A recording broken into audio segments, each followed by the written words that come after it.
खा, 1760 पिढ्यांचं पाप जाईल. 21 तुळशीच्या काड्या 3 इंचाच्या एकत्र करा. किती? लक्ष द्या, हे तुमच्या हिताच आहे. मी माझ्या माता भगिनींनो, जर रिझल्ट नाही आला तुम्हाला, या महाराजांचं कीर्तन कधीच ऐकू नका. 21 काड्या तुळशीच्या 3 इंचा एवढ्या साधारण छोट्या छोट्या चालतील, वाळलेल्या.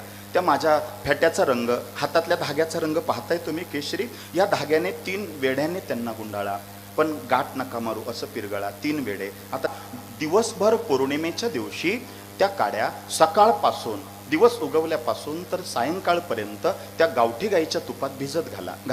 छानपैकी तुपात भिजल्या ना दिवसभर, आणि त्या पेटवायच्या. त्याचा दीप तयार होतो, दिवा तयार होतो. तो पणतीत घ्या, ताटात घ्या, डिशमध्ये घ्या, दिव्यामध्ये ठेवा. मग अर्धचंद्र ओवाळा. योगी 28 विटेवरी उभा, वामांगे रखुमाई दिश दिव्य शोभा, पुंडलिकाचे भेटी परब्रह्म आलेगा.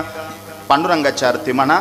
नाही जमत तुम्हाला लवथवते विक्राळ ही आरती म्हणा. नाही जमत तुम्हाला ओम नमो भगवते वासुदेवाय नमः, क्लीं कृष्णाय गोविंदाय गोपीजन वल्लभाय स्वाहा, ओम नारायणाय विद्महे.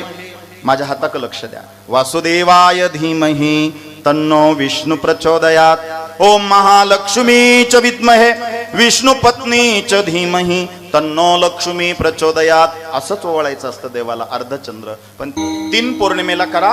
रिझल्ट काय? कर्जबाजारीपणा जातोच. घरातले आजारपणा जातात, व्यसन जातात. लहान मुलं जे तापट चिडचिड करणारे असतात, हट्टी असतात, हट्टीपणा कमी होतो. एक एकात नाही, बाप लेकात नाही, दोघांचे सुंदर मत जुळतं. घरातले आत्महत्येचे विचार, वाईट विचार सगळे जातात. डिप्रेशन, टेन्शन, कटकटी, भांडणं, कोर्ट कचेरी मॅटर, टिचभर बांधावरून वाढलेली शेतातली भाऊबंदकी, हे सगळेचे सगळे दोष जातात.